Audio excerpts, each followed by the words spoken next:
तुम्ही कधी केलं आहेत किंवा खाल्लं आहेत का? नसेल तर जरूर जरूर खा.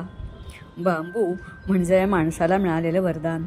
भरपूर ऑक्सिजन देणारा, प्रचंड वेगाने वाढणारा आणि अतिशय उपयुक्त आणि ज्याला मूल्य आहे असा. त्याचे विविध खाद्यपदार्थ करता येतात. आज मात्र आपण बघणार आहोत झटपट होणारं लोणचं आणि त्याबरोबर आहे ही पानगी. बाजारातून आणलेले कोंब उकळत्या पाण्यात टाकून काढले आणि असे डीप फ्रीज करून ठेवले. उपयोग करताना ते परत कोमट पाण्यात घातले आणि मग त्याचा वापर केला. आंब्याच्या किंवा लिंबाच्या लोणच्यांचा मसाला, मोहरीची पूड, मीठ, साखर किंचित आणि लाल तिखट हवं असेल तर त्याच्यावर अशी मस्तपैकी मेथी आणि हिंगाची मोहरी घालून फोडणी द्या. सगळं नीट मिक्स करा की तुमचं लोणचं तयार झालं. एक 10-15 मिनटात मुरतं आणि खायला तयार होतं.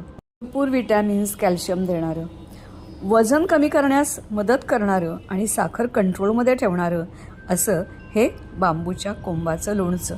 याची भाजी किंवा विविध पदार्थ करा आणि निसर्गाने सहजपणे दिलेलं हे जे वरदान त्याचा वापर करून घ्या. मला खात्री आहे तुम्ही नक्की कराल आणि खाल.